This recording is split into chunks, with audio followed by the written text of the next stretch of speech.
Hiša na Barju, obdana s ponosnimi drevesi, očarljivim travnikom in manjšim ribnikom, ne tekmuje z naravo, ampak se z njo pogovarja. Po obliki in dimenzijah izraža racionalnost in zadržanost, vendar nas v notranjosti greje toplina prevladujočega lesa. In gotovo ni odveč omeniti, da sta jo zase postavila mož in žena, oba izkušena arhitekta.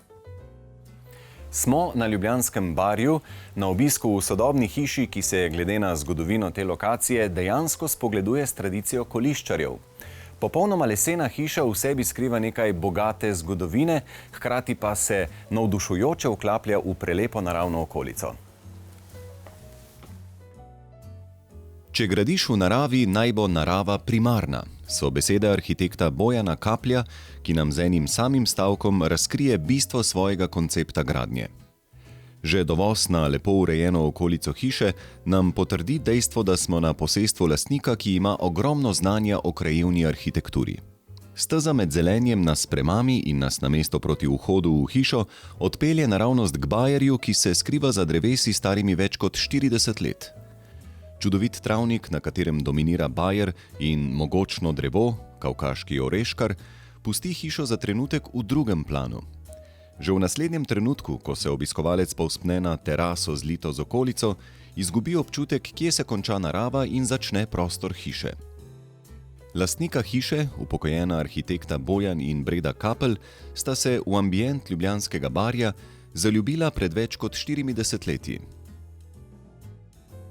45 let nazaj sva pa ženo iskala eno primerno lokacijo in ko sva prišla sem, sva se predzaljubila vanjo in kupila zemljišče, ki je pa 3 hektare, 3 are, 3 kvadratne metre veliko. Preveliko, ne?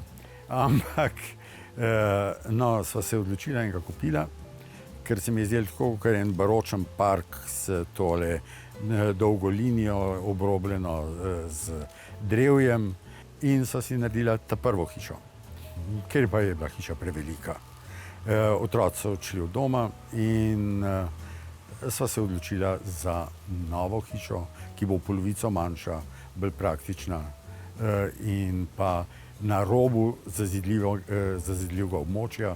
No in tako sva si novo hišo postavila.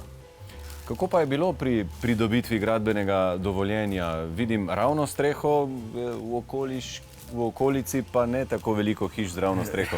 Ja, tudi jaz sem imel že najprej narisano dvokapenco, ker to so namreč tudi pogoji spomeniškega varstva, po starem rečeno. Vendar dvokapenca z naklonom 45 stopinj predstavlja eno veliko bariero za pogled iz stare hiše. Zaradi ravne strehe ima zdaj vaša prejšnja hiša lepši pogled na naravo? Brez dvoma. Sploh ima pogled, če pa ne bi imela. Pridobitev dovoljenja za hišo z ravno streho ni potekala povsem enostavno, a lastnik se vseeno ni ustrašil birokracije. Tipičen barjanski teren pa je narekoval gradnjo na lesenih pilotih.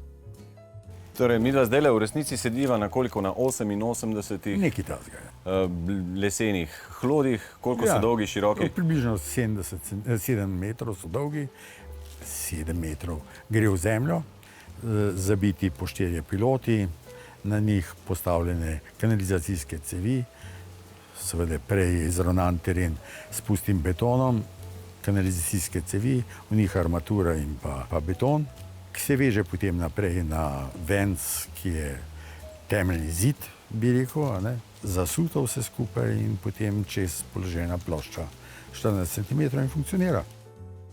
Lahko bi rekli, da je hiša organsko zlita z lepo okolico, z drevesi, ki že imajo svojo zgodovino. Zunanje ureditve sta se z veliko predanosti lotila kar sama. Strokovnjakinjo za krajinsko arhitekturo iz Arboretuma Volčji Potok sta povprašala še za strokovno mnenje, ampak ni bilo kaj dosti več za dodati. Čeprav so vpeti v kmečko-ruralno okolje, jih zvoki iz sosednjih kmetij, kot pravi Bojan Kapelj, nič ne motijo. Veseli so, da se narava obdeluje, ker bi jo sicer, kot pravi, Barje hitro preraslo. Na pokriti terasi lastniki hiše in njihovi gosti prebivajo celo poletje in, kadar je lepo vreme, tudi pozimi. Hiša sicer meri 120 kvadratov, zgrajena je bila dejansko za 2 osebi ter odslikava umirjen način življenja lastnikov. Pri zasnovi je z Bojanom sodeloval tudi njegov sin, arhitekt Boris. Lastnika ne marata majhnih prostorov, tako da sta se pri zasnovi osredotočila na tisto, kar res potrebujeta. Dnevno sobo, ki skupaj z jedilnico tvori celoto, ločeno kuhinjo, 2 kopalnici, spalnico, sobo za goste ter utility. Hiša je videti nekoliko večja tudi zaradi nadstandardno visokih stropov, ki merijo 280 cm. Povejte mi še kaj o stenah, ne? Smrekove stene, tudi notraj se striktno držite lesa. Stene so lepljeni nosilci leseni iz smreke. Na to je prilepljena na zunanji strani lesna termična izolacija, pa še hidroizolacija in fasada. Fasada je pa zmacesna, zato da lahko funkcionira v redu v vsakem vremenu in ko se naredi ta siva patina gor, zdrži vsaj 50 let. Ne. Torej mene bo preživela in potem pa hvala lepa. Ne. Gospa Breda, tudi vi ste arhitektka in povejte mi, kaj po vašem mnenju mora biti v nekem takem prostoru, da se človek v njem dobro počuti? Dobro se počuti pravzaprav zaradi tega, ker je hiša zgrajena iz lesa. Stropovi so visoki, to se pravi volumen je tudi pomemben, osvetlitev prostora, če ni zadosti, bi rekel, zunanje, naravne razsvetljave, si pa potem pomagaš še z umetno razsvetljavo. Potem pa seveda pomembni so vsi predmeti, ki te obdajajo in pohištvo, ki je bilo pravzaprav prenešeno iz prejšnje hiše. V hiši lahko občudujemo risbo znamenite Ivane Kobilce, skulpture kiparke Dragice Čadež in repliko venetskega konja, stilizirano skulpturo industrijskega oblikovalca Oskarja Kogoja. V prostoru, v katerem zaradi panoramskih oken dobimo občutek, da z nami sobivajo še drevesa, čudovite tise, smreke in bukve, pa dajejo težo starinski kosi pohištva, kot je denimo restavriran pianino, na katerem je igrala še babica lastnice in pozneje še naslednje generacije. Takšen kos pohištva je obdržal čudovite spomine.